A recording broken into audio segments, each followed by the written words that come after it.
welcome to the latest edition of SO Live. And your eyes are not deceiving you. It's not Ayman Khan hasn't multiplied. I haven't multiplied. There's actually three of us here this week. I was going to say in the studio, but we're all in different places, as you can probably tell. Ramez Mahmood, former Southern Area champion, former Commonwealth silver champion, former English title challenger. But I'm sure he'll agree, experiencing the absolute peak of his involvement in boxing by appearing on SecondsOut Live today. Ramez, how are you? Yeah, I could do boxing all day long, so it's going to be good. We'll settle for about an hour and a quarter, Ramez, but all day long is a good, positive start. Ayman Khan, how are you? Yeah, I'm great, Danny. Great to be joined by you once again. Great to be joined by, I guess, Ramez Mahmood too. It's good to have someone who actually threw some punches to some capable degree as opposed to just us two. Although, listeners, if you search long and hard, you might find Danny Flexen throwing a few punches on Please a few don't. videos. Maybe search it, maybe don't. If you've got a spare moment, it's something to behold. I imagine there's worse things you'll find if you Google me than that, but that was pretty humiliating at the time. Just to say, if it's the clip with Spencer Fearon, it was the first time I've ever done pads in my life. And while I'm only marginally better now, you'll just have to take my word for it. But we're not here to talk about us, but we will get on to our topics just shortly. But please do give us a thumbs up. We're the most interactive show on boxing YouTube. We couldn't do this without you guys. Please do get involved in the live chat. Send in your questions and comments. We'll get through as many as we can. Give us a thumbs up, as I say. Give us a subscription if you haven't already. And do enjoy the show. And our big topic, if you've seen the thumbnail or you've seen our posts on social media this week, is, of course, Anthony Joshua and Daniel Dubois. Now, we did cover this last week, but it wasn't our headline topic. And the fight has moved ever closer in the last 7 days. We're going to see some exclusive footage from my interview with Daniel Dubois' father, Dave Dubois, at his lovely house out in Essex on Saturday in a little while. But the fight is moving closer. We've heard comments from Eddie Hearn now that if the IBF title is on the line, and obviously that is still a big if, it very likely will be Dubois in the opposite corner to Joshua in September at Wembley Stadium. Press conference expected in the final week of June. And from the Dubois side, as you will see later on from the clip with Dave Dubois, it seems like they're pretty much all systems go and they are almost starting to prepare for the Joshua fight as we speak. So before we go to the chat, we'll start with you, Ramez. What are your initial thoughts on how this fight could play out? Yeah, there's a lot that can happen in this fight. I think Dubois probably hits as equally as hard as AJ. I think AJ has more tools in his box when it comes to combination punching, setting up his shots. I don't want to sound like I'm hating with Dubois here. I think he's done exceptionally well. I think out of the 5v5, going into it, I thought the Dubois-Hrgovic was the easiest to call, and that was going against Dubois, so he's done exceptionally well. I do think Joshua goes through him within the first 6, though. I do think Dubois needs to, has a few holds. I think Hrgovic showed that quite early and sort of puffed himself out. So I do think Joshua's a massive favourite in that one. I think it'll be a shootout for as long as it lasts, though. It will indeed. And Ayman, just briefly, what are your initial thoughts on it before we go? Yeah, just my initial thoughts are that a lot of people kind of writing off Dubois' chances straight off with it. And I get it because of AJ's Olympic success, AJ's success in big nights, big fights, big Wembley fights as well, too. And I get that. But I feel like Dubois isn't going to be the same Dubois that we've seen in the past. I think he's answered a lot of questions. He won't be the same Dubois either from the Hrgovic fight. I don't think he'll take that form of himself into AJ. And these two know each other very, very well. So lot still there for a potential successful and upset success for Dubois. Don't write him off. AJ is their favourite. I'd be favouring AJ, but not writing off Dubois at all. Now, before I go to the chat, and I should point out, we're not only live on YouTube right now, we're also live on TikTok. Get us, we're so cool, modern and hip. And Ayman Khan will be monitoring the chat from that platform. But I'll just get onto YouTube in a minute. But we are going to put the poll out nice and early, as we've been quite good at that in recent weeks. It's a very simple one this time. Joshua versus Dubois, should it happen, of course. Who wins and how? So you've got the main, 4 options. No draws here. So you've got no chance of a 22-1 or a cheeky tenner. However, we've got Joshua KO or points, Dubois KO or points. Let us know what you think in the poll, and we'll give you the results at the end of the show. Now, just going into the chat, I can see there's a huge number of people watching this week. So thank you all for tuning in. If it is your first time, please do give Seconds Out a subscribe and give us a thumbs up if you haven't already. Hello Fresh says Dubois has a puncher's chance. Fizz says Dubois can't lace up Manuel Char's boots. I hope that's meant ironically, or that it's Fizz from Coronation Street, one of the two. Let me go back. Who is Manuel Char, says Hello Fresh. Very good. MB says, I'm well up for the AJ versus Dubois fight. It's competitive. Arnold Jerjai says, can you make Ben weight Flexen? What is Ben weight? We're talking about Conor Ben? Nigel Ben? Big Ben? Definitely make Big Ben weight. Monola Nuguetzi says, I feel sorry for Dubois. He is not an opponent for AJ. Yeah, I've seen a few people saying similar stuff to that recently. I know Ramez might fall in line with those views. We shall see. Christopher H says Dubois defends with his face. Suicide against the puncher. Andre Newby says Deontay Wilder had beef with his something and brother. I don't really understand that one completely. My emoji game's not strong, Andre. DB Cooper 1. The fact they only want to fight Dubois if there's a title on the line says a lot. PTSD from the sparring days.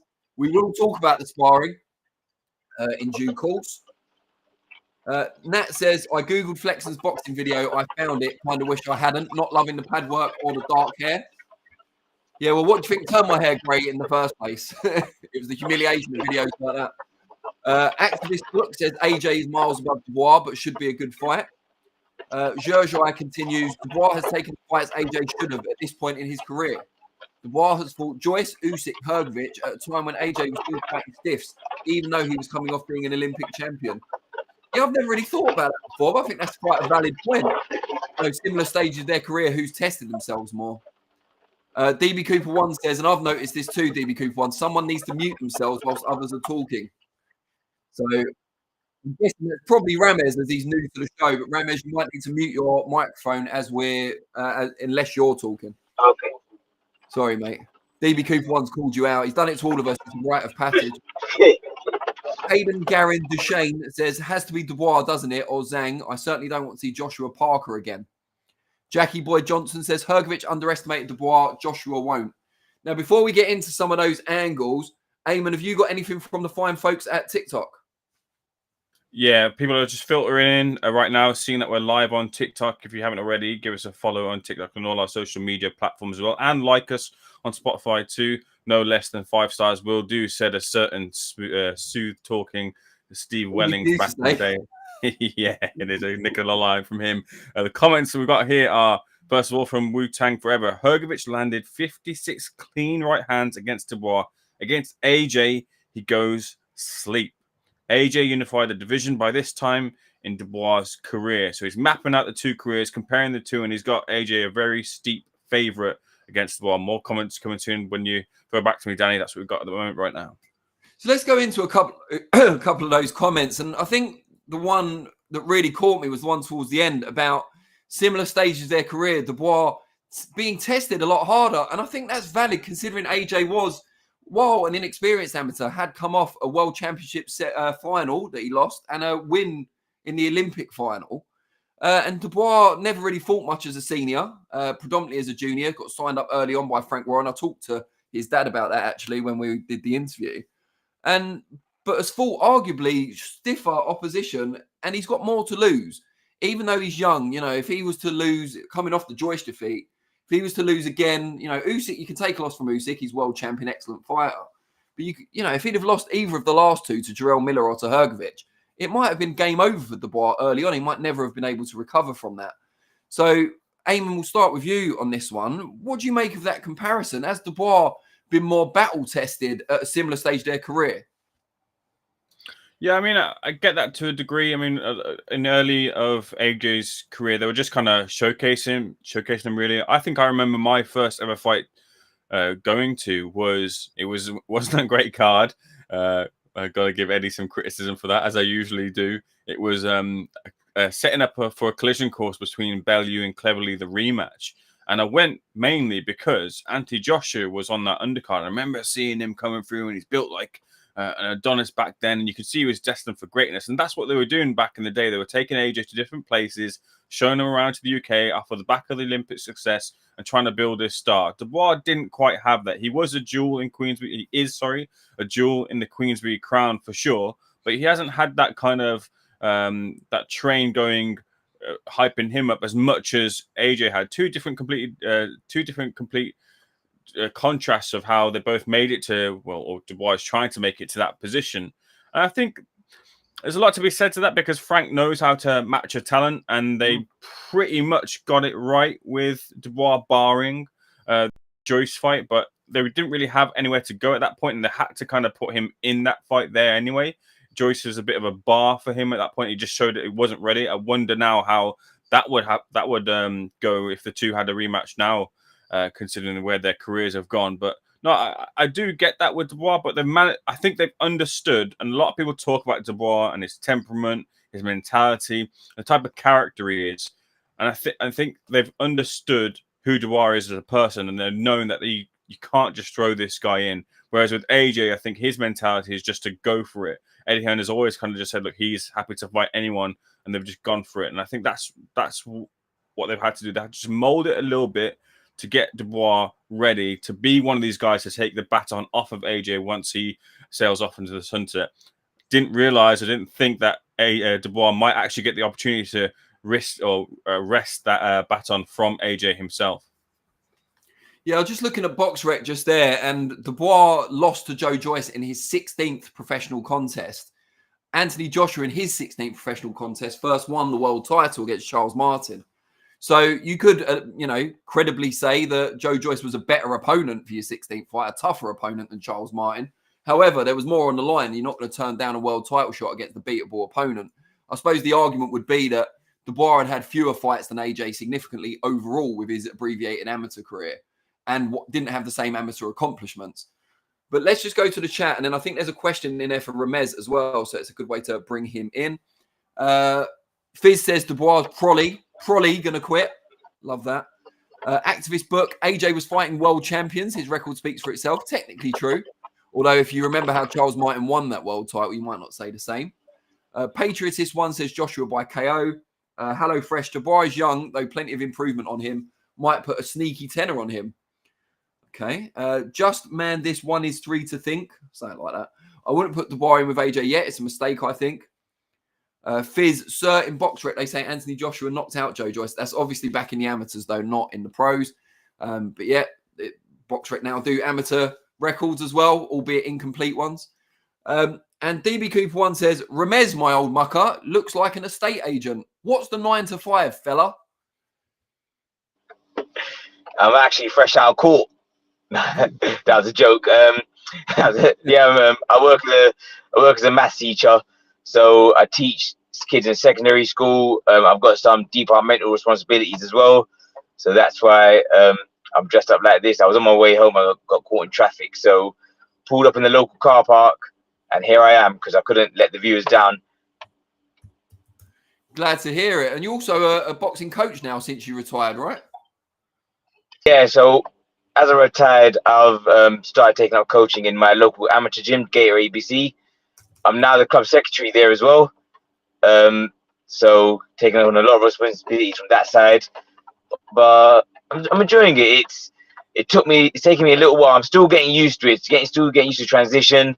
There's still a little part of me that wants to go and throw punches, but I'm starting to get used to it. It has been tough, but we're getting there. And just to remind people, we have got a poll out. Joshua against Dubois. Should it happen in September at Wembley Stadium? Who have you got winning and how? KO points, either fighter. Please make your voice heard. Let us know what you think. Now, I think now is an opportune time to have a look, a brief glimpse of what is, and I say this modestly, a world exclusive with Dave Dubois, father, of course, of Daniel Dubois, Caroline Dubois, and various other children who aren't quite as famous as them yet. But yeah, he talks a bit about the potential Joshua fight. So we can throw to that now, Modfather Vinny, if you are listening. I know you're a very spiritual man. Yeah. But try and give the non-spiritual people some faith in. Yeah, Daniel. I think Daniel's, the time it's all about timing, and I think the time is right. He's maturing, he's getting stronger within himself, and he's knowing himself a lot better, and he's just going to knock him out. Is it the right time in terms of Joshua as well, in that maybe he's not the force he was? Yeah, well, Joshua, everything with a beginning has to have an end, and it's who ends it, really. I think it was written that Daniel will end it. Daniel in the Lion's Den, never forget. And is that the Lion's Den? Is Wembley Stadium then the Lion's Den? Sorry? Is Wembley Stadium the Lion's Den? Wembley Stadium will be the Lion's Den. He Wow. won't get it. He'll be doing a lot of hurting and a lot of eating. A lot of hurting and a lot of itting, which, you know, dropping your consonants aside, I mean, no one's expecting that, are they? No one's expecting Dubois to win in a walkover. And I think it's fair to say that the man who produced him or helped to produce him will be biased in that regard. However, are we underestimating collectively as a boxing community? Are we underestimating Daniel Dubois, especially given the form he's on and the mental strength and belief that he's shown recently? Ramez, you first of all. He's improving. He's getting better. As I said, I predict AJ within the first 6. But if Dubois makes improvements in the same rate he did from the Hergovic fight, who knows? I think he knows that he can't go into this fight with Joshua and take as many right hands as he did with Hergovic. I think it was mentioned earlier, he took like 56 or whatever. I think you need 10 from AJ to stop him. So, yeah, it will be harsh to say Joshua's definitely going to win. It is harsh to say that. And I think Dubois answered a lot of questions about his heart or lack of from the Joe Joyce fight and even the Usyk fight to a degree. So he's improving. He's getting better. And I think it's not been mentioned yet, but it is his age as well. He turned over really young. He's still a very young heavyweight at 20. I think he's 26. So he's still reaching his peak. He's still at a massive rate of improvement. So I think it will be safe to say Joshua's definitely going to win. Yeah, you can't write him off. And again, I think if you're looking at it as a one punch power, he might even have a single shot that's harder than AJ. So anything can happen. And Ayman, some of the other parts from speaking to Daniel Dubois' dad, which we didn't see in the clip there, is that he says that if Dubois gets his jab right, that's going to be the key to winning this fight. He needs to have a better jab than Anthony Joshua in September. That's exactly what he said. Is it that simple in your view? And if not, what does Daniel Dubois, Don Charles and the team have to do to give him the best possible chance against Joshua? Oh, boy, I can't wait for that interview, by the way. I'll be getting sneak peeks and looks before that goes live. But, yeah, I can't wait to see that full interview with Stan Dubois. Very much a figure who's going to be uncloaked on Seconds Out Live. Not literally, of course, but just in the form of him. Well, you haven't seen it yet. Maybe he does. maybe not. Just before I answer that question as well, talking about boxing coaching, Ramez Mahmood plus Danny Flexen equals Misfits champion, throwing those bombs as you were beforehand. Maybe that could be a link up we can see in the future. But yeah, look, go Ramez, jump in. Yeah, just to add to that, I love to train Danny Flexen for a bit of Misfits. We can get him in with KSI. I'm all over that. Yeah, KSI against DBF, mate. There can only be one winner. I'm already a bigger influencer. I just need to be. Oh yeah, well, two against one. I'd be part of the two, obviously. But right, come on, Ayman. Maybe break it down for us. How's Daniel Dubois going to beat Anthony Joshua? Sure. I mean, look.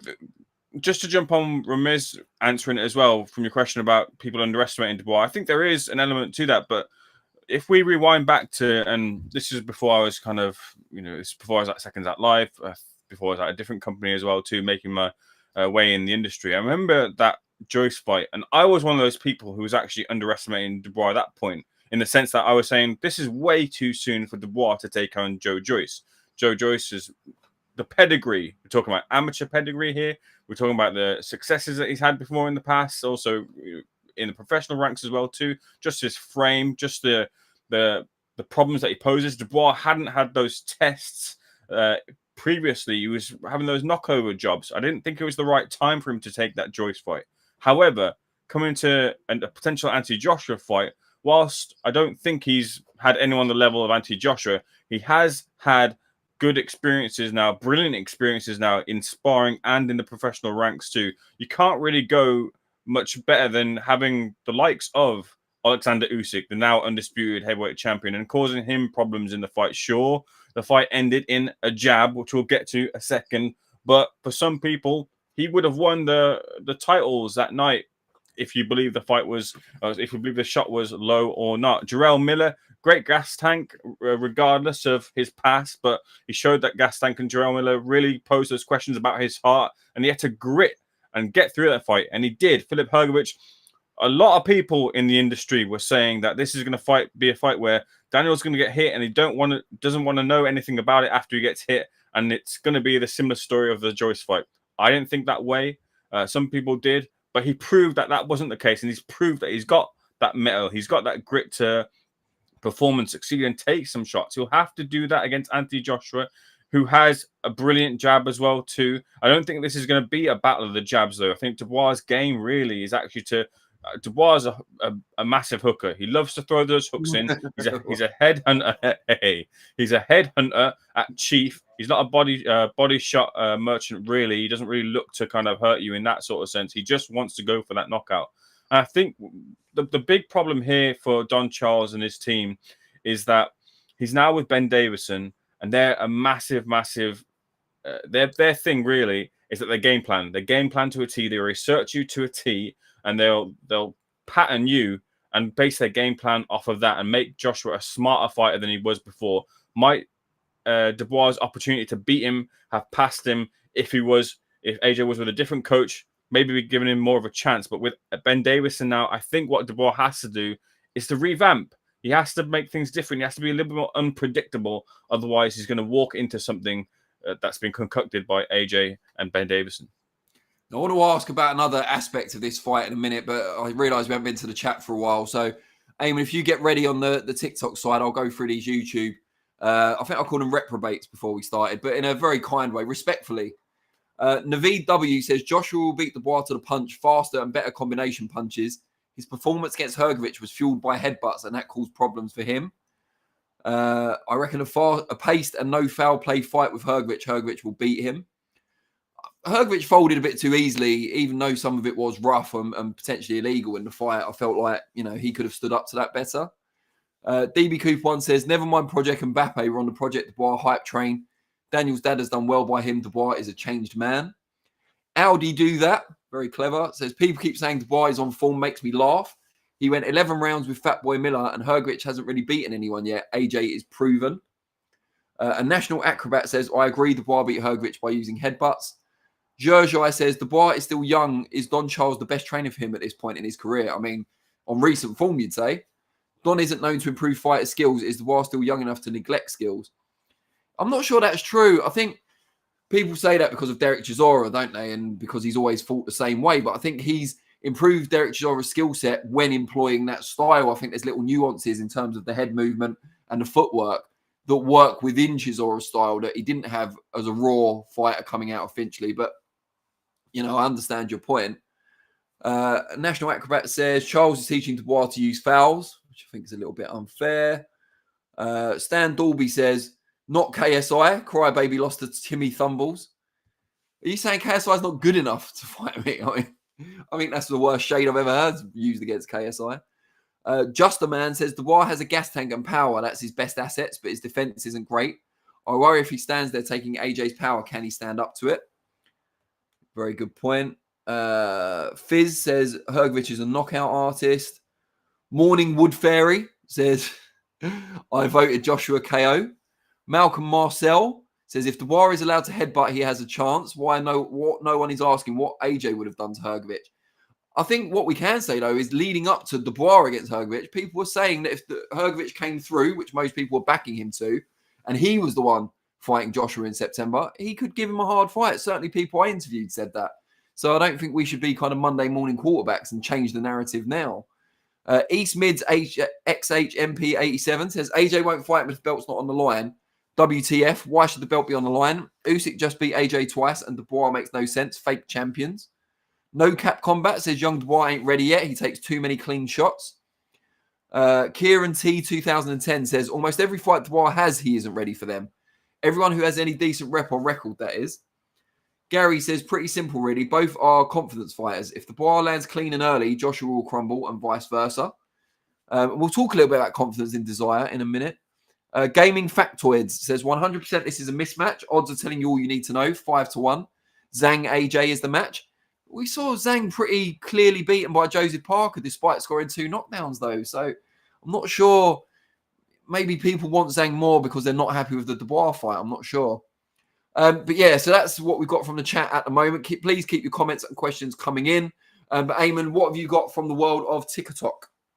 Yeah, so in here on TikTok, just following up on the resume, it says by 22 fights, AJ fought White, Molina, Klitschko, Takam, and Parker. Everyone in the chat, I want you to answer here a question for me. How many of those would you pick Daniel Dubois to beat? There's certainly 1 or 2 names there that I'd have serious doubts over. At the time that AJ fought them. Yes, correct. And Povetkin as well, 2 thrown into the mix. 1 for Ramez Mahmood, it says here from Fizzy. Wow, nice car, Mad Ting. There you go, getting some love for the car, Ramez. Another one says, we all agree Hrgović overrated though, right? He's a lazy boxer. Hrgović versus Dubois rematch. Hrgović knocks him out cold. I'm just going to throw in a little follow-up to this comment as well, too. Bit of information that I've got as well, which isn't out in the public knowledge. You're getting it here now in Seconds Out Live. I'm reliably informed by my source as well, too, that 2 weeks before the fight between Hrgović and Dubois, Filip Hrgović sustained a cut that needed 7 or 8 stitches to his eye, and he still decided to take the fight. So might have been a big reason, and 2 cuts did open up. Whether those were the cuts or one of the cuts was the cut that opened up in the fight, I can't confirm. Could be the case, but certainly cuts were affecting Filip Hrgovic's camp. We have a Rose, I believe, from the Likely Off Topic podcast, who's now the #1 gifter on the page. I know the I know the Likely Off Topic podcast gentlemen. They're a very good podcast. You should definitely check them out. I heard the lead guy is a very handsome podcaster. He's got a big future, and he's already at a big boxing platform by the name of Seconds Out. So we appreciate that. That's everyone from the. I'm not on a podcast. What are you on about? No, you're not. But that's everyone from the TikTok Live for now. Great stuff. Now, yeah, what I wanted to talk about, and Ramez, you can come in first on this, but we did an interview of Josh Hart, actually. Shout out to Josh Hart. Maybe he's the handsome person that Ayman's talking about on the channel. I'm not sure. But he did an interview with Xavier Miller, former trainer of Dillian Whyte, trainer of various other fighters, been in boxing most of his life. And he said it could come down to who has more desire, and specifically whether Anthony Joshua still has the same desire he did when he was Dubois' age and at Dubois' stage of his career. And I found that really interesting because it does seem like AJ is, staring into his past a little bit with this Dubois fight. You've got a hyped up amateur, albeit not to the level that AJ got to, but a former GB rep. Apparently they used to share a flat when they were up in Sheffield for GB. Daniel's dad told me as well. I can't imagine it was particularly riveting living in that flat, no offense. But yeah, true professionals, come from that amateur background, solid fighters, been around different trainers as well by this point in their career. Maybe Dubois more so, emulating what he did as an amateur, moving around different clubs. But big, strong combination punchers, heavy hands. Is AJ looking at a younger version of himself? And more importantly, Ramez, how important do you feel desire, heart, because we've talked about the heart of Dubois a lot and AJ in the past as well. How important do you think those factors will be? Just to answer the first part of your question, I'm not sure if he's looking at a younger version of himself. I think they've had different trajectories to get there. As I said, Dubois was a bit younger. He took risks maybe a little bit earlier. So I'm not sure that he's looking at a younger version of himself. When it comes to desire, I do believe they both have loads of desire for it. I mean, I've spent a bit of time with AJ in Ben Davison's gym, and he's always there an hour and a half early. He's studying before his session. He'll have his session and he'll study again after the session. He absolutely loves it. So I think they both have desire. I'm not sure where the questions for AJ's desire actually comes from. I mean, he got stopped by Ruiz and got straight back into the rematch, and even after Usyk got straight back in the rematch. So I don't know where the questions about his desire comes from. I think his desire to be a 3-time heavyweight champion of the world is pushing him at the moment. And there's been questions with Dubois' desire, as mentioned earlier, the Joyce fight, and then got stopped off a jab by Usyk, but he took loads of right hands against Hrgovic and showed a lot of desire in that. I think the cuts were mentioned earlier, but I think Hrgovic's arrogance beat him in that fight. I mean, he was sort of overlooking Dubois in that. And I think that's what cost him. He sort of tried to get him out of there early, blew himself out. So I'm not sure if the cuts had too much of an impact. I think even without the cuts, he would have blown himself out. I think both have massive amounts of desire. I think the questions are always going to be there more with Dubois than AJ. I think if Dubois is having a hard night with AJ, how much desire is he going to have in the later rounds? So in terms of desire, I think both, I don't think that's be a question for both leading into the fight, at least. But Ramez, you mentioned your time there in Ben Davison's gym out in Harlow. I saw you there, obviously working with Barry Smith and the rest of the team. And AJ was there. He wasn't there on the day I was there, but I know he was training there at the time that you were.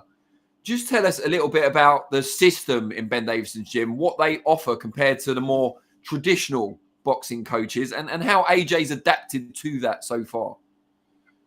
Yes, I wouldn't say I trained alongside because everyone's got sort of their own time. So if I was coming in, then AJ will be finishing a session, or as I was finishing, AJ will be starting a session.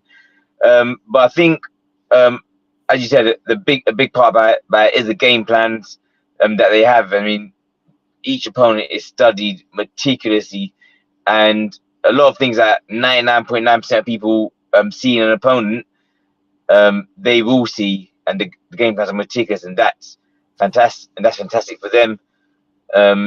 Is something that in fact I've not seen it in any other gym. The studying that they do in comparison to other gyms, and AJ himself, I wouldn't say an overthinker, but he asks a lot of questions. So he takes it in very well from the boys down the gym, from Ben, Barry, and Lee Wiley. They deserve a mention as well because he studies it in depth. Yeah, so Lee Wiley does a lot of video analysis, doesn't he? And from what I've been told in the past by the likes of Lee Wood, when a fight's confirmed and signed and they know who they're going to fight next, the fighter in question, so in this case Joshua, will be given like a thick dossier on the opponent. So in this case, Dubois, you know, his traits, his weaknesses, bit of everything really. And then video clips will be used by Lee Wiley and the rest of the team to support that theory and why they're going to do some of the things they do. I actually saw them working with Lee Wood on a specific skill. I won't go into too much detail because it's off topic a little bit, but and then backed up with video clips of Floyd Mayweather doing the same move in previous fights, including the Manuel Marquez fight, which I was actually at. And just dazzled by the level of detail, the granular detail that they go into. So is that kind of your experience of it? AJ will get kind of a dossier on Dubois and lots of clips and stuff? Yeah, exactly that. And going back to your example about Lee Wood, I remember one sparring session, wouldn't say sparring, say it was more drills, and Lee Wood was doing a drill for about 45 minutes. This was before his British title fight with Reece Mode. He was doing a drill for 45 minutes, and he wasn't even throwing punches. He weren't even throwing punches during that drill. And I think because he just joined Ben's gym at the time, he sort of was thinking, is this useful? Is this going to help me? I mean, you watched the fight with the Reece Mode, and that drill that he was practicing played out so many times throughout the fight. And I think that showed to all of us at the time that it does work. So yeah, AJ would get his film study of Dubois, a few traits that Dubois has, things he does well, things he doesn't do so well, and sometimes just things he does in general that isn't even a good or bad thing, but something that you could possibly take advantage of. And just before we move on to our next topic, we'll go to the chat first and then our next topic. Given what Ayman said a few minutes ago about is Dubois catching AJ at the wrong time because he's got his confidence back, he's studying opponents in greater detail under Ben Davison, would you have given Dubois a greater chance against AJ if he was still with one of his former training teams? I would have probably given him a greater chance. If I'm honest, I still would have had AJ a pretty clear favourite. But yeah, it would have been a greater chance. I think if I'm honest, Dubois' best chance against AJ would have been the AJ sort of pre-Ruiz, the AJ that probably didn't think about the technical side of it because he was sort of running through everyone. I would have given Dubois the best chance against that version of AJ, because then it's a shootout. I think if it winds up being a war, that's when it's a 50-50 fight. The reason why I make AJ such a clear favorite, because I think he throws shots better, he sort of thinks about boxing a bit better. I think Dubois might be, especially with the jab, which was mentioned earlier, I think Dubois can be a little bit readable with the jab, and I think that's where Joshua could maybe take some advantages. Okay, so let's just go to the chat and we'll talk about the question that Ayman posed in terms of Joshua's resume and whether Dubois would have beaten the same opponents at the time Joshua faced them. And Jackie Boy Johnson says Dubois hasn't faced anyone yet with big knockout power. Joshua will be the first. I think I'd dispute that. I think I'd say Joe Joyce has got big knockout power. He might be slow and cumbersome on his feet and with his hands. However, I think he does hit incredibly hard. And he has had a number of one-punch knockout wins as well. Where are we? MB says Hrgovic landed clean and early on against Triple D, and look what happened after that. Povetkin would be a tough fight. Says no cap combat. So I think he probably means now. He also says Dubois beats Parker easy though, which again, I'm not sure if he beats this version of Parker easy, but maybe the one that AJ defeated. Zherzhai says Parker is better on his feet than AJ. To be fair, Zhang's left hand would find it hard to miss AJ's head. Just a Man says Zhang hasn't got the cardio to take AJ to later rounds. All he would have to do is keep him busy for 6, then push him in the second half. I'm inclined to agree with that. Morning Wood Fairy says Hrgovic is not as good as we thought, but at least he's not on the secret juice.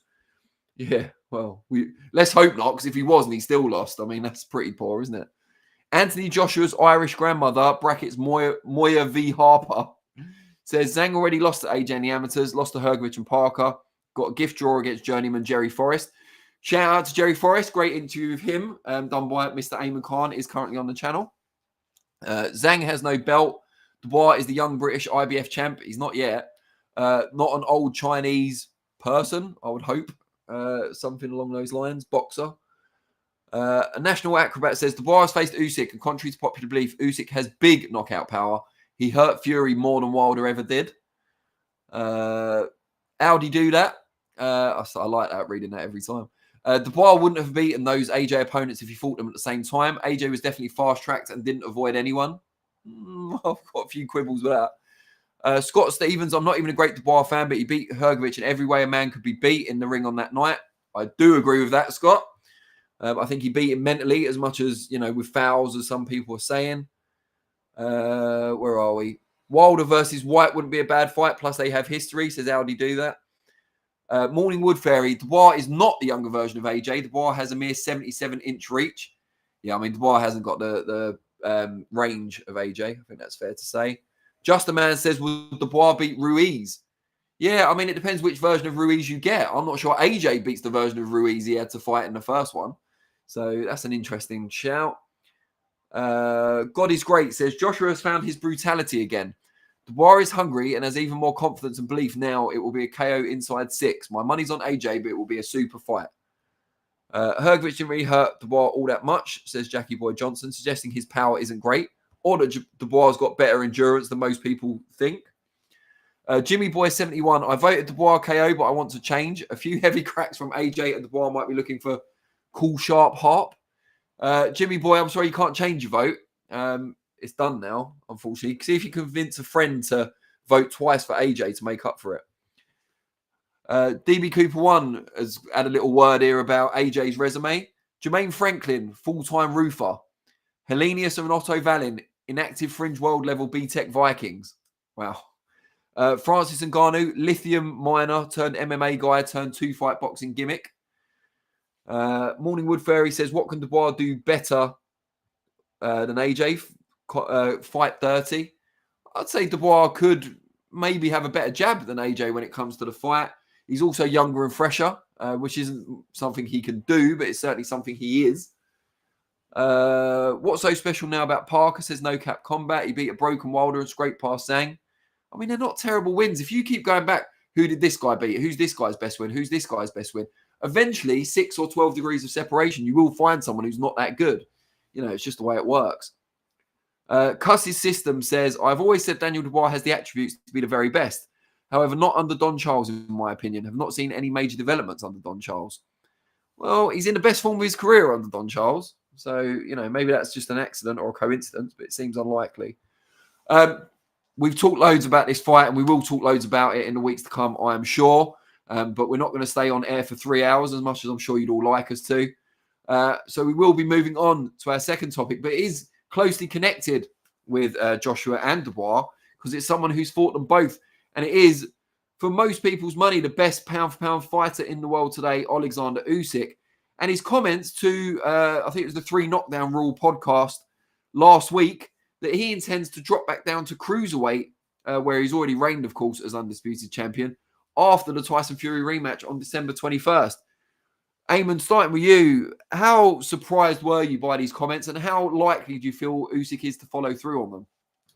Yeah, very surprising to hear these comments from Oleksandr Usyk, specifically because the riches are there at heavyweight. And sure, he's done everything, but if you're going to continue, would you not want to maximize on your career as much as possible by getting those big heavyweight paydays, those big heavyweight fights? Maybe the Saudis are really fond of Oleksandr Usyk, and his cruiserweight fights, his second cruiserweight campaign will continue in Saudi Arabia. But I still feel that there'll be quite a bit of loss there for Oleksandr Usyk. And it's admirable, to be fair, on that side of things, that he'd want to keep those accolades coming. Maybe he'll just bounce between the two. He'll drop the titles at heavyweight, come down to cruiserweight, pick those back up, drop the titles at cruiserweight, go back up to heavyweight, and then, hang his hat or hang his gloves up and retire off into the sunset. But interesting comment. And I imagine that there are a lot of heavyweights that are really happy right now, and a lot of cruiserweights that aren't so happy right now as well too, hearing that news. But yeah, it's something that's befitting of Oleksandr Usyk, who's rapidly running out of challenges and looking for those challenges still in the game if he's continues. So I absolutely doff my cap to Oleksandr Usyk and his mentality with these things. I just wonder if what he'll actually do is probably take the look to move down to bridgeweight as a bit of a gap before he goes down to cruiserweight, because we've seen in the past with fights and fighters, when they put up the weight, and he said on that 3 Knockdown Rule podcast, he said he doesn't like eating the food and making the weight there, but to rapidly drop that weight might be a danger for him. So I think it's likely for him that he probably drops down to bridger before he comes back to cruiserweight. Yeah, so it's interesting you mentioned the reasoning for dropping back down, because that really annoyed me. I like Usyk, I'm a big fan, but that seriously pissed me off. He's moving down because he doesn't like eating too much food. Are you having a laugh? Do you know how hard it is for me to not eat too much food? And you got someone out there who can eat as much as he wants. There's no weight limit on his thing. He can still be athletic, still beat the best fighters in the world, Anthony Joshua, Tyson Fury, despite eating, copious amounts, and he's complaining about it. In fact, he's not only complaining about it, he's intentionally avoiding doing it going forward. He's not my spirit animal, I can tell you that much. Ramez, you've been in a couple of weights. You're obviously at super feather and at feather and at super bantam, and bantam as well at one point, I believe. I know the difference in weight is smaller than it is, cruiserweight, heavyweight, and so on. The differences are small but meaningful. How much difference does it actually make to you in terms of both the dieting aspect and how hard that is, and how you feel in the ring on the night? Yeah, well, you talk about nice problems to have with Usyk. They're very nice problems to have, and I wish I had them, but I didn't. So yeah, it does make a massive difference. I know that it's only 3 pounds or 4 pounds, depending on which weight you're looking at. But they did make a massive difference. They made a massive impact in how you diet, the weight cut you had, and effectively how much you rehydrate and how you perform. So yeah, as you said, I was between 3 weights, and between the lowest and the highest weight, there's only 7 pounds in total. There was a massive difference between even bantam and super bantam.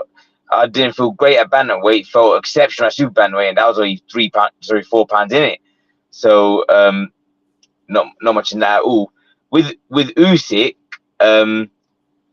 it's a hard one because you don't really want to give up the paydays you get at heavyweight, but I think he's sort of looking at cruiserweight getting a bit more hotter in terms of the upper tires, the Chris Billam-Smith, the Ramirez's. Although I don't think cruiserweight is as strong as when he was down there, when he beat Gasayev and all them boys. I think he could probably box at Bridgeweight now if you wanted. I mean, Bridgeweight's 225 and he was 220. So he could do that now. Again, not much riches in that for him either.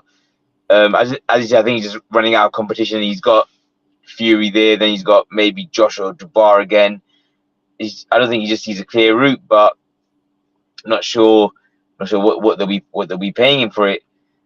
Does he want to do the cut again? And mind you, in the past few years, since going up to heavyweight, I do think his style has changed just a little bit, where at cruiserweight he was a lot more active. Can he go back to that high tempo style that he's not been at since heavyweight? So a lot of questions to be answered. It's a bit of a bizarre decision, but how many boys have been cruiserweight in 2 divisions, then moved back down to take over the cruiserweight division again? Maybe not since the Armstrong days. So be interesting to see how it plays out. I love the Henry Armstrong reference here on Seconds Out Live. I'm just going to breeze through the chat and then switch over to Ayman for the TikTok.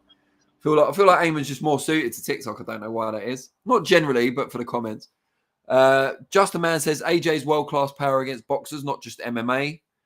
Morning Wood Fairy. Oh no, I've already read that one. A National Acrobat. AJ has had more chance of knitting fog than he does of beating Usyk. I mean, he was a million miles away in the second fight. Obviously, not as close as Fury in their fight. This man knows nothing about boxing. I assume he's talking about me. I'm not sure. Say it though, with his MMA. Joshua is a bigger, faster, and just simply a better version of Dubois in all areas. So if he's a better version of Dubois, surely that means he is a version of Dubois, which was kind of my point.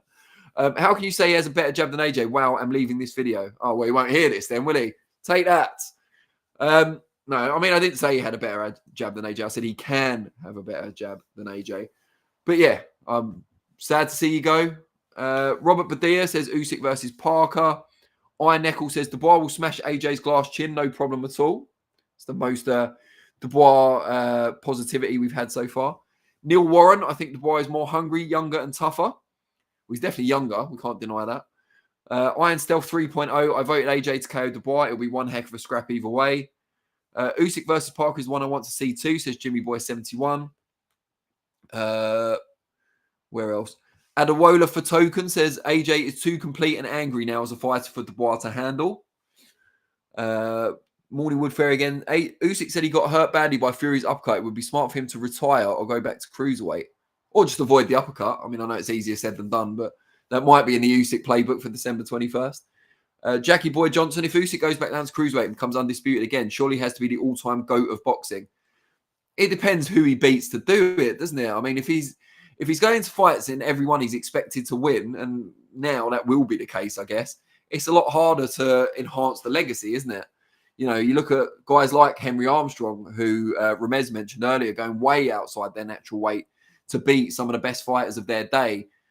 It's always going to be difficult, especially in this era of the belts being fragmented rather than having one undisputed world champion. In the old days where guys would move up from lightweight to welterweight to middleweight because we didn't have 17 weight divisions then, and beating the recognised number one in that division each time as well, the likes of Henry Armstrong and Sugar Ray Robinson and so on and so forth, Barney Ross, and, you know, we could go on. I'm just name dropping to show off at this point, but you get what I'm saying. You know, it's tough for fighters these days to establish themselves as the greatest of all time, quote unquote. Michael Hunter called Usyk out just days ago, says Morning Wood Fairy. Yeah, I mean, they fought before at cruiserweight, and while it was a relatively competitive fight, Usyk was a clear winner. And I'd say he's improved since, whereas Hunter, the jury's still out, despite a recent good win. Morning Wood Fairy wants Parker against Caballero. I mean, I certainly want Caballero to get his chance. Dead Poet Live says, I think Zhang is the likeliest to beat Usyk with his accuracy and killer punch. Early end only, wouldn't win on points. Machiavelli, that's a brilliant name, says, has Undisputed been done twice, 3 times in all? Clarissa Shields, I think, has been undisputed at 3 weights. But in the male side, no, not undisputed as we see it nowadays in the 4-belt era, certainly. So that's it from our chat for now. But Ayman, what have you got from the fine folks over at TikTok? Yeah, over at TikTok, I think they like you just as much as they like you on here. They've got an alternate name for you by the name of Flanny Dexon. I don't think that will quite catch on as some of the other ones. Fizzy is saying, can you give a prediction on Usyk versus Johnny Fisher? I think Fisher has got Babic to worry about as opposed to Oleksandr Usyk for now. And also stating that Parker is an all-time great. Not quite yet an all-time great, but Parker definitely having Is this the same person who referred to me as Flanny Dexon who's saying this stuff? No, it's another person. But The I'll take this moment to with TikTok now. I'll take this moment to shout out some of the listeners in the TikTok here. We have, as mentioned before, likely off topic, Miguel Angel, Fizzy, Alberto Bragas. We have Afi, Marco Hernandez, 42, Jeffrey Harley as well in there amongst many others. So looking forward to seeing them as well too in the following weeks. Flanny Dexon, thanks you for your service and your commitment to the channel. Let's hope it continues. Okay, so we're going to move on now to our third segment of the show, and it's already 10 to 5, so I'm not really sure quite what we've been doing for the past 50 minutes, but we've kept you all with us, so that's the most important thing. And the third topic on this week, and I've temporarily forgotten my notes, is, what was it? Ayman's not bailing me out, so I'm going to have to find it on the chat. Oh, it's Adrien Broner. There he is. Nice to know you got my back, buddy. There you go. Yes, it's Adrien Broner getting his teeth knocked out by Blair Cobbs. Sorry, I shouldn't laugh, but it is quite funny. One of probably the worst 4-weight world champion in history, however, still a 4-weight world champion. So there's only so much disrespect you can put on Broner's name, to be fair. I think a lot of fans probably were happy to see him get this latest defeat, similar to when he lost to Marcus Maidana, because he does talk a lot of trash and does have quite a high opinion of himself. But I think that opinion was probably well warranted back in the lightweight days. But it was kind of sad in a way, as well as amusing, to see him get dropped and decisioned by Blair Cobbs, a fighter that he would have dealt with, no disrespect to Blair the Flair, but would have dealt with pretty comfortably, I think, in his prime. Ramez, you first of all, a Broner fan? Massive fan. I mean, I respect what he's done. As you said, worst 4-weight world champion, but he's taken advantage of the system. And he's a 4-weight world champion, so I can't argue that. I did actually predict Blair Cobbs to beat him in this scenario. I think Broner's just been too inactive. He lost a lot of weight very quickly. He did blow up in weight between fights. So not a massive fan. I think although a 4-weight world champion on paper, a wasted talent. He's not going to hit the form he did back in the younger days. And it's time to call it a day. As you said, I was happy to see him lose to Maidana. In this one, it's kind of sad to see him go out like this, to be honest, but Father Time beats everyone. And Ayman, just while we've been talking, the first part of the Dave Dubois interview, the part regarding Anthony Joshua specifically, is now up private, so don't get excited, viewers, but you'll be able to see it as soon as we get off this this live stream. So something for you to look forward to there. Don't say I never do anything for you. On the subject of Broner, now I've managed to remember this is the topic in the segment 3. What did you make of it? Was this an inevitable consequence of both inactivity, not always living the life, that kind of thing? I didn't know what to make of it, honestly, Danny. It was just a bit weird matchup. You never really put Adrien Broner and Blair Cobbs together as a fight you'd want to see, a fight you really want to tune into, and that was kind of telling, really, that this ended up on sign of the times, really, for Adrian. This is on a Don King show. How he's still going. I mean, I'm not wishing any ill fate upon Don King, but still, how he's still going is one of those questions.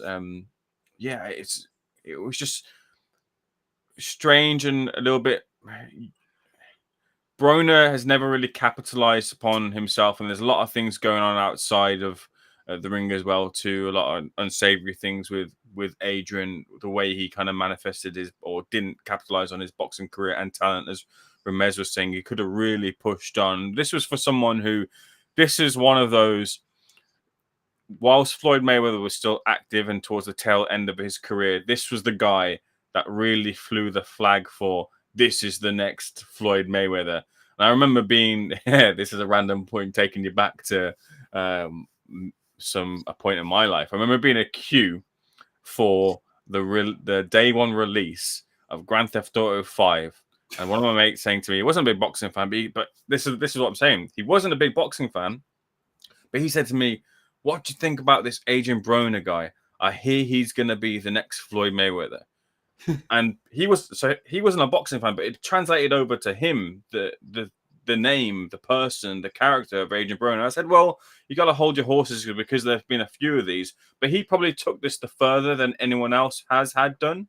But he, like some have, when it came to the fame, and he said most famously that he was still adjusting to the fame. I think he's thrown away the fame and some of the legacy as well too, which is a shame.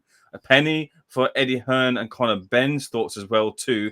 Had things been a little bit different, this was their win. This was their moment that would further probably push and catapult Conor Benn's career. Now that's seemingly probably past now with the Blair Cobbs win. I know that Blair Cobbs was also a potential opponent for Conor Benn in the future. Might that now gather a bit more momentum if Conor Benn can sort out his battles beyond the ring? But yeah, it's just, I spoke to Clarissa Shields about this, and I asked her whether she thought maybe it's time for AB to hang up the gloves. And she said, look, that's his decision for sure. But not just because of the loss, but also Broner was saying, I've got this shoulder's hurt now, this elbow's hurt now. Might these little bits of wear and tear be gathering up on him? And I'm sure people would tune in, and I probably still would tune in because Broner is entertaining. Is probably the best word to say in terms of the pre-fight build-up and things. And I still think there's life left in that side of him. But fights-wise, I'm not really going to be backing him against any real competitive welterweight this time round now, given last weekend's result. When you started saying I was in the queue for Grand Theft Auto 5, and it sounded like one of those social posts, you know what I mean? Yeah, there's a drink waiting, and you're doing this with your mates, and life's never going to get better. But we didn't get that much of a glimpse into the nefarious youth of Ayman Khan. Maybe on next week's show, we've got to give people a reason to come back. Yeah, we wish Adrien Broner all the best, of course. I should point out, we talk about Blair Cobbs. He deserves the win. Good luck to him. Michael McKinson, in a video that we haven't made live just yet, spoke to Josh Hart yesterday, I think it was, and he quite fancies a fight with Blair Cobbs now. He's a much avoided fighter, is Mikey the Problem, aptly named. But hopefully something like that will come off for him because he's a great guy and a very talented boxer. Now, I do remember what segment 4 was, thankfully, and that is the fights this weekend and a little preview of those. 2 in particular that have caught the eye. One is the huge show at Selhurst Park. I'll say huge. I don't know how many tickets it sold, and I know they've been discounting them recently and giving some away. However, it is at a football stadium. It is a really good fight, a rematch between a cruiserweight world champion now in Chris Billam-Smith and the only man to have defeated him as a pro and still undefeated now, Richard Riakporhe. Really, really good fight. Boxer bringing together 2 cruiserweights that they deal with. They've kind of got the domestic cruiserweights on lock at the moment, and it'll be on Sky Sports, of course, as well. Yeah, something of a trade attraction, I think it's fair to say. However, the fact that it's in a football stadium suggests that it may well have crossed over, at least to an extent. We will be talking, I know someone was asking earlier about Liam Paro's challenge to Subriel Matias. We will be talking about that also. But let's do the big Sky Sports domestic fight first. Ramez, I'm sure you know both guys, probably met both guys, in fact, considering where they're based. What do you make of this big rematch between Billam-Smith and Riakporhe? Yeah, it's a good rematch, and I think it was always a natural rematch after CBS won his world title. I think he's going to get revenge in this one. I think there weren't a lot in the first one, but momentums with Chris Billam-Smith, Riakporhe sort of been somewhat inactive, not sort of boxed at the same level. So I think Chris Billam-Smith is going to do it. I think he's coming a long way under Shane McGuigan. I'm not sure if Richard Riakporhe has had the same rate of improvement as CBS has. So I'm going with CBS on this one. Interesting. And was I right? Have you met both guys? Do you know them? Only CBS as an amateur, but not Riakporhe. I haven't. Okay, all right. Maybe that's why you're picking against him. You know, I'm just saying. Maybe there's... Yeah. He's never deigned to meet you, you know. Ayman, what do you make of it? And do you notice, because as I said about the tickets and stuff, and it's being at a football stadium, when it was originally announced for Selhurst Park, I did think, and to an extent still do, that it was a bit overambitious, a bit of hubris on the part of Boxer, perhaps. Have you noticed much of a buzz building up for it? Bear in mind you're going to be at fight week, so you probably shouldn't say it's terrible.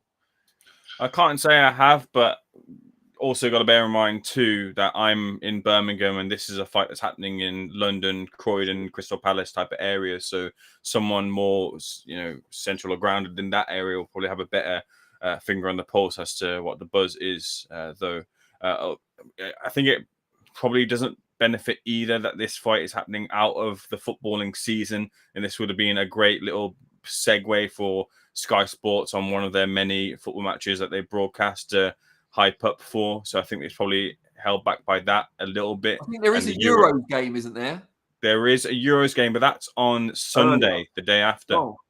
So there's some sort of watch party thing they're doing around Selhurst Park. I saw an advert for it yesterday, but I'm not sure what it's for. Some sort of Euro watch-along thing, but it only seems to last 45 minutes. So I'm not sure if it's a match or something, but couldn't tell you what that was. Anyone in the chat knows, please do tell us. But that's the thing. They've just missed kind of the Euros calendar, and they've obviously the footballing season domestically has ended a while back. So they've just fallen short of that as well too. And look, I get why they've done the stadium show. It makes obviously looks brilliant. I was there for Seconds Out at the Bournemouth show, and I thought it was the event of the year being at the show. And I thought Boxer had done a really good job. Not just saying that because I'm covering the show this week. I generally thought that was like something that will stay with me, seeing that. And then, of course, the eventual crowning with Chris Billam-Smith against his former gym mate and then turned rival Lawrence Okoli. It was a real good story and a real good night as well. They've done a great job. I imagine that they'll look to one better that with this Crystal Palace show. I just hope that they have the amount of fans. From the conversations that I had with some at Boxer, they said they're on target for what the target they're looking to meet. So they seem positive heading into it. But look, it's one of those fights where I genuinely do think this can go either way, really. And it's having followed Chris Billam-Smith's career more so than I have Riakporhe's, I do worry for Chris because he is a fighter who's not exactly known for his defensive wizardry. When we're talking about the likes of Floyd Mayweather and Adrien Broner, he's a far cry from that.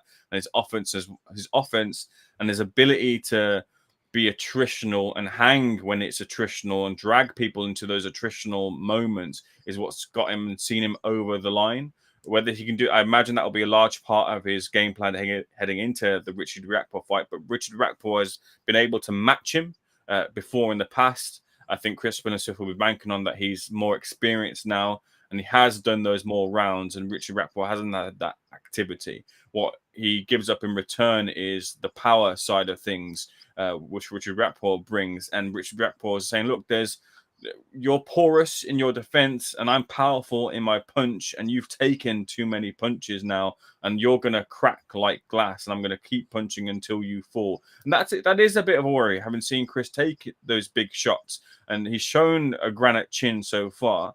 But you just wonder if that granite chin might get exposed on the night. And that's where I can't quite balance out as to who my favorite is. It's genuinely a toss of a coin here. And although it's kind of overstated in boxing sometimes, but I genuinely wouldn't be surprised at an outcome on either side. I could see the knockout for Chris Billam-Smith. I could see the points. I could see the knockout for Riakporhe. I could see the points as well too. All right, we'll go to TikTok after we've discussed Matias against Poirot, but DB Cooper one says, unpopular opinion, CBS is a sound lad, but has fluked his way into a world title and defense. Lucky the guy pulled out in his last fight. Not a bad card, in my opinion. Love a stadium fight. Just a Man says, I legit lived beside it and didn't know about it until now, which isn't a great sign for Boxer's marketing team. Just a Man also says, though, I'm going to look it up now. Sweet. So really, Ben Shalom, you owe us here. We're making people aware of this event, and we might even have sold you a ticket. Nat says, I won tickets for Saturday, so we'll possibly go. Wow. Only possibly when you've won a ticket. Not so excited. Do better, Ben Shalom. I mean, forgive me for saying so, Nat, but that sounds rather ungrateful. The boxing gods have shined on you and blessed you with free tickets, and you still might not go, and you're panning the card. Just a Man says, if you ever see a fighter walking through shots again and again, sooner or later it will fail to work. Yeah, I mean, that's logical, but I'm not sure if Chris Billam-Smith's quite there yet. We shall see. But yeah, another huge fight taking place, IBF title defense. Liam Paro, he's waited a long time for his shot, actually. He was WBO #1 for ages as well. It looked like he was going to fight Josh Taylor or Jack Catterall for that belt, but then he was inactive for a while. He's still got a good ranking with the IBF. So he's challenging the formidable Subriel Matias, who someone had a go at me for in the Liam Paro interview we did. I said he's got a great work rate, really good pressure fighter, and he's got respectable power at the least. And so I said, oh, did this clown, it was actual clown on the comments, did this clown say he only had respectable power? I said at least. And I was trying not to scare Liam Paro into, pulling out of the fight or something. But Paro deserves huge credit for backing his skills, form a really good amateur, backing his skills to not only take on a champion that most people seem to be avoiding, but also to do it in his native land of Puerto Rico. Ayman, what chance do you give Liam Paro in this fight? Firstly, I'd like to give Liam Paro all the credit in the world for, I don't want to say taking the fight because it makes it seem like there's a foregone conclusion from his side. And I don't see it as being a foregone conclusion as of right now. Just because Subriel Matias, look, he's been in some real good fights. And he was first made on my radar back in 2020 when he had that fight with Petros and Anyan. I'm just trying to bring up, it was on the Wilder Fury. I think it was the second fight, the rematch undercard. And it was a brilliant, brilliant fight that was. Again, we talked about attritional with Billam-Smith and Riakporhe. That was a real attritional fight too. And Matias had to get up off the canvas to... He did lose that fight, didn't he? It was a close fight, a good fight, but he lost that fight against Anyan. He then got revenge by stopping Anyan. But that just showed, that would be for me, which stepping into Liam Paro's big shoes to fill for a moment, would probably be the fight I'd be looking at to build a game plan off of. He's not that type of fighter, really, Liam Paro, though, in that sort of sense. And he has his own skills and abilities in the ring. I don't think he'll look to try and beat Matias in that sort of way, but there is a door, an avenue of success for him, and I wonder if he can just capitalize upon those weaknesses maybe he's seen in that Anyan fight. But it is a big ask. That being said, with some of the wins that Matias and the momentum he's got right now, Dukenbaev was a real good win. Then that Anyan rematch win, Jeremias Ponce, and I thought Ponce had a real good chance in that fight there. Ponce went toe to toe for him and ended up being stopped in that fight, didn't he? And then Ergashev, one of the Salita's fighters. Salita was incredibly confident that Ergashev, and again, Ergashev went the same sort of way that Ponce did, trying to go toe for toe with him, trying to doghouse him, and it wasn't to be for either of those two guys. So I think Paro will probably have seen that and will try to game plan differently. But you've got to go with Matias. He looks destined for the top. Now, another big fight we want to predict, and it's one that we don't even know is going to happen yet, but it was the one we started this show talking about, and I think we went on for about 40 minutes, along with the chat and Ramez and Ayman, of course, talking about Anthony Joshua, potential fight at Wembley Stadium in September with Daniel Dubois. We did a poll, of course, so you could all make your voices heard in statistic form, and we asked simply who wins the fight and how. And Modfather Vinny, if you can hear me, please do close the poll and present us with the results. Drum roll, please. Wow, this is SO Live record, the most votes we've ever had for a poll on SO Live. And there's a pretty clear, an overwhelmingly clear winner. Anthony Joshua to win by knockout. 3/4 of you, 75%, have said that is how the fight ends if it takes place in Wembley in September. Dubois KO comes second, but only at 17%. Joshua points, 5%. And Dubois points, people not having much faith in Dubois' work rate and boxing skills, apparently, or his chin, perhaps, I'm not sure. 0%, no votes for Dubois on points. Wow. I mean, I'm not surprised that Joshua KO is the overwhelming victor. I kind of anticipated that. But I am a little surprised that it's quite so high. I think maybe having our celebrity guest in Ramez Mahmood, former champion, of course, has swayed the votes somewhat. He went for Joshua inside 6 rounds. Ramez, how many times did you vote? I think I might have been all but one of them. Yeah. Ramez was holding the button down. We want to thank you all for joining us, of course. Ramez, give us some feedback about Ramez. If you like him, if you don't like him, we might invite him back. He might not want to come back. Depends how well you guys have treated him generally, I think. But Ramez, we thank you for coming. Ah, stop it. You can come back anytime now you said that. We really appreciate you coming in. People watching, we appreciate the thumbs up, the subscriptions, the comments, the questions, even the negative comments. Sometimes they're the best of all, but I don't want to encourage you. But really appreciate it. If you're watching on playback, by the way, instead of on the live stream, we do still read the comments. We know it's not in live time, in real time, but we do still read the comments and we do respond to some of them. So please do leave comments in the playback if you're still watching. But as is customary for SO Live, the closing remarks always go to my formidable co-host, Mr. Ayman Khan. So, Ayman, what have you got for us? Yeah, quite surprised that the Joshua KO poll choice is such a leading choice there from the fans. 400 votes, great to see everyone interacting with the votes there. But might that be because of the momentum that Joshua has gained off of some of the performances? And might that be some of those fights being curated for Joshua to look so good in those fights? Question that people will have to answer themselves. But I don't see that as being, it wouldn't be as big of a win for AJ, I imagine, in a fight with Dubois. I really think Dubois has got a lot of survivability, a lot more to give and a lot more to show in a potential fight with Joshua. It might end up being that outcome, but I just don't see it as being that much of a possibility or greater possibility as people are picking out to be. But fair enough, we've got to respect the people in the chat for their opinions, and I very much appreciate them putting their opinions in the chat. I think we had a record amount of listeners as well too. Again, might be because of our charming guests as well in the third seat for Seconds Out Live this week. But make sure you guys are tuned in and seated for the content that we've got coming up this week. I'll be there in London, Croydon. I'll be there. Yeah, I'll be there as Danny sings it in the background, bringing you all abreast of all the information and all the developments happening in Chris Billam-Smith versus Richard Riakporhe world title fight at Selhurst Park.